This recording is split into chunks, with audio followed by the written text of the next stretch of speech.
इमरान खान की गवर्नमेंट तो अभी अप्रैल 2022 में ख़त्म हुई, लेकिन असल कहानी तो उसी टाइम शुरू हो गई थी जब मार्च 2021 में सेनेट के इलेक्शन हुए थे। उन इलेक्शन में इस्लामाबाद की सीट पे दो कैंडिडेट थे। एक पीडीएम की तरफ से था, पीडीएम पाकिस्तान डेमोक्रेटिक मूवमेंट जो 11 पार्टीज़ का अलायंस है उनकी तरफ से था, और एक पीटीआई की तरफ से था।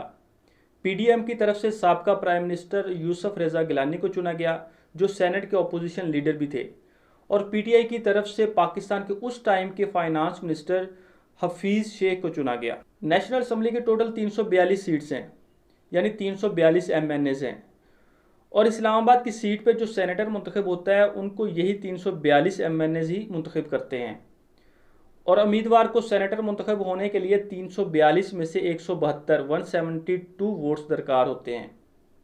और उस टाइम पीटीआई क्लेम कर रही थी कि उनके पास 182 वोट हैं, यानी उनको 182 एमएनएज की सपोर्ट हासिल है। लेकिन जब वोटिंग हुई, वोट काउंट किए गए तो 182 क्या 172 क्या 164 164 वोट हफीज़ शेख को पड़े, यानी उनको उस टाइम शिकस्त का सामना करना पड़ा। अब ये शिकस्त पीटीआई के लिए एक मेजर सेटबैक था, क्योंकि इमरान खान ने इस सीट की खुद कंपेन की थी। इस्लामाबाद की इस सीट पे शिकस्त के बाद पीडीएम ने कहना शुरू कर दिया कि इमरान खान पार्लियामेंट में अपनी मेजॉरिटी खो चुके हैं, अब वो इखलाकी तौर पे वज़ीर आज़म नहीं रहे, उनको अब इस्तीफ़ा दे देना चाहिए। तो इस चीज़ को मद्देनज़र रखते हुए 3 दिन बाद यानी 6 मार्च 2021 को इमरान खान ने पार्लियामेंट से कॉन्फिडेंस का वोट लिया, यानी एतमाद का वोट, और 342 में से 178 वोट सिक्योर किए। ये कॉन्फिडेंस का वोट लेना इमरान खान के लिए इसलिए भी ज़रूरी था क्योंकि वो चाहते थे कि अपनी गवर्नमेंट की लेजिटिमेसी को रीस्टोर कर सकें। 8 मार्च 2022 को पीडीएम की तरफ से पार्लियामेंट में इमरान खान के खिलाफ नो कॉन्फिडेंस यानी अदम एतमाद की मोशन पेश की गई। जब ये मोशन डिस्कशन के लिए पेश की जाती है तो उसके बाद 14 दिनों के अंदर स्पीकर कौमी असम्बली को इस पर इजलास बुलाना होता है। लेकिन 14 दिनों के बाद 22 मार्च को पाकिस्तान में ओआईसी का इजलास होना था। उस इजलास में 40 से ज़ायद मुस्लिम ममालिक के वज़ीर ख़ारजा ने शिरकत करनी थी, और वो इजलास भी पार्लियामेंट में ही होना था। इसलिए नो कॉन्फिडेंस मोशन पे इजलास 22 मार्च की बजाय 25 मार्च को करने पे इत्तेफाक हुआ। हमने देखा कि 8 मार्च से लेकर 25 मार्च तक पीटीआई के तकरीबन 24 से ज़ायद अरकान मुनहरिफ होकर अपोजिशन के साथ मिल गए। उन अरकान को पहले सिंध हाउस में रखा गया और उसके बाद इस्लामाबाद के मेरिट होटल में रखा गया। 19 मार्च को पीटीआई ने अपने मुनहरिफ अरकान को एक शो कोज नोटिस जारी किया, जिसमें उनसे अपने पार्टी से मुनहरिफ होने की वजह पूछी गई, और टाइम दिया गया कि 26 मार्च तक वो अपनी पार्टी में वापस आ जाएं, अदरवाइज उन पे आर्टिकल 63A के तहत कार्रवाई हो सकती है। दोस्तों, आर्टिकल 63A के तहत कोई भी रुकन 3 चीज़ों पे अपनी पार्टी के खिलाफ नहीं जा सकता: कॉन्स्टिट्यूशन अमेंडमेंट, मनी बिल, और तीसरा कॉन्फिडेंस या नो कॉन्फिडेंस की वोटिंग पे। जो भी रुकन अपनी पार्टी के खिलाफ जाएगा वो डी सीट हो जाएगा, नाअहल हो जाएगा। लेकिन इस आर्टिकल में ये क्लियर नहीं है कि वो उसकी नाअहली ताहयात होगी या कितनी देर के लिए होगी। इसलिए 21 मार्च को हुकूमत ने सुप्रीम कोर्ट में सदारती रेफरेंस पेश किया ताकि इस आर्टिकल की तशरीह हो सके कि यह नाअहली ताहयात होगी या कितनी देर के लिए होगी। उन मुनहरिफ अरकान पे हॉर्स ट्रेडिंग के इल्ज़ामात भी लगते रहे। पीटीआई वज़रा का यह भी कहना था कि ये अरकान जो पार्टी के खिलाफ गए हैं इनको पहले इस्तीफ़ा देना चाहिए, उसके बाद ये लोग अवाम में जाएँ, दोबारा इलेक्शन लड़के आएँ, क्योंकि वोट तो इन्होंने इमरान खान के नाम पर लिया हुआ था और उसके बाद मिले हुए हैं ये जाके अपोजिशन के साथ। इन मुनहरिफ अरकान को देख के हुकूमत की इत्तेहादी पार्टीज़ ने भी आहिस्ता आहिस्ता अपोजिशन के साथ हाथ मिलाना शुरू कर दिया। अगर ये मुनहरिफ अरकान इतना ओपनली अपोजिशन के साथ ना मिलते तो इत्तेहादी पार्टीज़ कभी भी हुकूमत को ना छोड़ती। 23 मार्च को इमरान खान ने कहा था कि अगर उसके सारे इत्तेहादी भी उसे छोड़ जाएंगे तो उसके बावजूद वो इस्तीफ़ा नहीं देंगे, वो आखिरी बॉल तक लड़ेंगे। मज़ीद इमरान खान ने कहा कि अपोजिशन ने अपने सारे पत्ते शो कर दिए हैं, लेकिन इमरान खान ने अभी तक अपने पत्ते शो नहीं किए और वो अपोजिशन को एक बहुत बड़ा सरप्राइज़ देंगे। 25 मार्च को दोबारा अजलास बुलाया गया, लेकिन उस अजलास में एक रुकने कौमी असम्बली जो फौत हो गए थे उनके लिए दुआ मंगवाई गई और अजलास 28 मार्च तक दोबारा मुलतवी कर दिया गया। इस अजलास के मुलतवी होने पर भी अपोजिशन ने एहतजाज किया था। तो 28 मार्च वाले अजलास से पहले 27 मार्च को इमरान खान ने इस्लामाबाद के परेड ग्राउंड में एक बहुत बड़ा तारीखी जलसा किया। उस जलसे में इमरान खान ने अवाम को एक लेटर दिखाया और फ़ौरन कॉन्स्पिरेसी का जिक्र किया कि उसकी गवर्नमेंट के खिलाफ एक इंटरनेशनल साजिश हो रही है, और कहा कि उस लेटर में वोट ऑफ नो कॉन्फिडेंस का भी जिक्र है और एक धमकी अमेज जुबान इस्तेमाल की गई है कि अगर ये vote of no confidence Pakistan में कामयाब हो जाती है और इमरान खान वज़ीर आज़म नहीं रहते तो पाकिस्तान के पिछले सारे गुनाह माफ़ कर दिए जाएंगे, और अगर ऐसा नहीं होता तो पाकिस्तान को बहुत बुरे नताइज का सामना करना पड़ेगा। अब यहाँ मज़े की बात यह है कि ये लेटर हुकूमत को 7 मार्च को मसूल हुआ था और उसके एक दिन बाद 8 मार्च को नो कॉन्फिडेंस पे मोशन अपोजिशन ने पार्लियामेंट में पेश की थी। अब यहाँ पे हुकूमत कोशिश कर रही थी कि इस लेटर को अपोजिशन वाली मोशन के साथ जोड़ा जाए और अपोजिशन को इस बुनियाद पे गद्दार डिक्लेयर किया जाए। लेकिन मेरा यहाँ पे ज़ाती ख्याल है कि आप बगैर किसी सबूत के किसी को गद्दार डिक्लेयर नहीं कर सकते। अगर इस नो कॉन्फिडेंस मोशन की बात करें तो अपोजिशन पिछले साल से ही ये बात कर रही थी कि वो पार्लियामेंट में इमरान खान के खिलाफ नो कॉन्फिडेंस की मोशन लेके आएंगे। अब इस मामले पे सुप्रीम कोर्ट को नोटिस लेना चाहिए।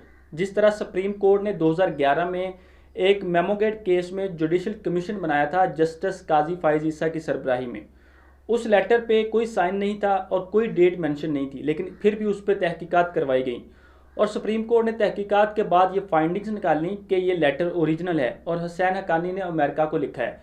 तो उस पर कहा गया था कि हुसैन हक्कानी ने मुल्क से गद्दारी की है।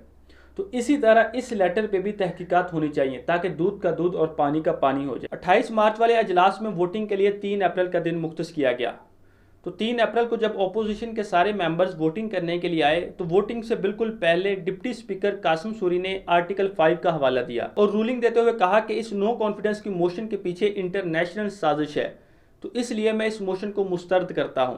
उस रूलिंग को सुन के वहां पे बैठी ऑपोजिशन तो क्या बल्कि हर बंदा जो उस टाइम पे टीवी देख रहा था वो हक्का बक्का रह गया। लेकिन कासिम सूरी अगर वहां पे रूलिंग देने की बजाय ये कहते कि नो कॉन्फिडेंस पे वोटिंग उस टाइम तक मैं नहीं कर पाऊंगा जब तक इस लेटर पे मुकम्मल शफाफ तहकीकात नहीं हो जाती, तो अगर ये मुतालबा करते तो शायद जो आज रिजल्ट्स हैं इससे कुछ डिफरेंट रिजल्ट्स होते। अब जब कासिम सूरी ने वो मोशन मुस्तरद कर दी तो उसके फौरन बाद उस टाइम के वजीर आजम इमरान खान ने कौम से खिताब किया और प्रेसिडेंट आरिफ अलवी से नेशनल असम्बली को डिसॉल्व करने की तजवीज़ दी। तो प्रेसिडेंट ने उस टाइम के वजीर आजम इमरान खान की तजवीज़ पे नेशनल असम्बली को डिसॉल्व कर दिया था। लेकिन जब असम्बली तहलील कर दी गई और नो कॉन्फिडेंस की मोशन को भी मुस्तरद कर दिया गया था तो सुप्रीम कोर्ट ने इसका खुद नोटिस लिया और अता उमर बंदयाल चीफ जस्टिस साहिब हैं जो वो सुप्रीम कोर्ट पहुंचे और इन सारे वाकयात पे हियरिंग स्टार्ट कर दी गई। सुप्रीम कोर्ट ने हुकूमत के वकीलों को भी सुना और अपोजिशन के वकीलों को भी सुना और करते करते 5 दिन के अंदर इन सारे वाकयात पे फैसला सुनाया। इस फैसले में नेशनल असम्बली को दोबारा बहाल कर दिया गया और हुक्म दिया गया कि 9 अप्रैल को सुबह 10:30 पे कौमी असम्बली का इजलास दोबारा बुलाया जाए और नो कॉन्फिडेंस पे वोटिंग भी करवाई जाए। तो सुप्रीम कोर्ट के इस फैसले की रोशनी में स्पीकर कौमी असम्बली असद कैसर ने इजलास बुलाया 9 अप्रैल को। लेकिन हमने देखा कि हुकूमती वज़रा ने उस दिन लंबी लंबी तकरीरें शुरू कर दी और डिले करते गए और रात के तकरीबन 12 बजने वाले थे और अभी तक वोटिंग नहीं करवाई गई थी। पूरी दुनिया की नज़रें पाकिस्तान की पार्लियामेंट में थी कि पाकिस्तान में पता नहीं क्या होने वाला है। पार्लियामेंट के बाहर पुलिस की एक भारी नफरी तैनात कर दी गई क्योंकि अगर उस दिन वोटिंग ना करवाई जाती तो ये तौहीन अदालत समझा जाता। तो पाकिस्तान में उस टाइम एक दिलचस्प मूवी जैसा माहौल बना हुआ था। बहरहाल 12 बजने से थोड़ी देर पहले तकरीबन 11:40 पे स्पीकर कौमी असम्बली असद कैसर ने इस्तीफ़ा दे दिया और कहा कि वफाकी कबीना ने मुझे वो लेटर दिखाया है, उस लेटर से हुकूमती मौक़िफ़ को तक़वियत मिलती है। साथ उन्होंने ये भी कहा कि वो पिछले 26 साल से इमरान खान के साथ खड़े हैं, लेकिन सुप्रीम कोर्ट का फैसला आया है तो उसे भी मनवान तस्लीम करना है और मुल्क के तहफ़्फ़ुज़ का भी हलफ उठाया हुआ है। तो इस वजह से उन्होंने स्पीकर कौमी असम्बली की सीट से इस्तीफ़ा दे दिया और वोटिंग नहीं करवाई और चले गए। लेकिन जाने से पहले वो अपने सारे इख्तियारात साबका स्पीकर कौमी असम्बली नून लीग के अय्याज सादिक को दे गए। तो फिर अय्याज सादिक ने रूल्स एंड रेगुलेशंस के मुताबिक नो कॉन्फिडेंस की मोशन पे वोटिंग करवाई और इस मोशन के हक में 174 वोट पड़े और यहाँ पे मुनहरिफ अरकान ने वोट नहीं डाला। इस मोशन के कामयाब होने के बाद हमने देखा कि पूरे पाकिस्तान से लोग निकले, 50 से ज़ायद शहरों से लोगों ने इस इम्पोर्टेड हुकूमत के खिलाफ एहतजाज रिकॉर्ड करवाया और ट्विटर पे लोगों ने इम्पोर्टेड हुकूमत नामंजूर के हाईटैग से मिलियंस में रैकॉर्ड ट्वीट्स की। उन्हीं दिनों DGISPR की तरफ से एक ट्वीट किया गया। उस ट्वीट में शाहीन 3 जो एक ground to ground ballistic missile है उसके कामयाब तजर्बे के बारे बताया गया। लेकिन उस ट्वीट के नीचे भी लोगों का रिएक्शन देखने वाला था। लोगों ने कहा कि हमें इस तरह के मिसाइल की क्या ज़रूरत है जबकि हमने गुलामी तो किसी दूसरे मुल्क की करनी है। अब दोस्तों मेरे यहाँ पे कुछ सवाल हैं कि क्या इन सारे मामलात में अदारे न्यूट्रल थे? अगर तो अदारे न्यूट्रल थे तो जब ये गवर्नमेंट गिरी और दूसरी गवर्नमेंट के आने से पहले पीटीआई के कुछ अरकान के नाम ईसीएल में किसके कहने पे डाले गए। दूसरा सवाल कि क्या अदालतें किसी गरीब के लिए भी रात के 12 बजे खुलेंगी। जिस तरह इमरान खान ने पेशावर के जलसे में कहा कि उसका क्या कसूर था कि अदालतें उसके खिलाफ रात के 12 बजे भी खुल गईं, तो क्या किसी गरीब के केस के लिए भी अदालतें रात के 12 बजे खुलेंगी। और क्या अदलिया इस लेटर को फॉरेन ऑफिस की लैंग्वेज में केबल भी कहते हैं, तो क्या इस लेटर पे कोई जुडिशल कमीशन बनाएगी। जिस तरह मेमो गेट केस में उन्होंने एक जुडिशल कमीशन बनाया था, तो क्या इस लेटर पे भी शफाफ तहकीकात करवाएगी।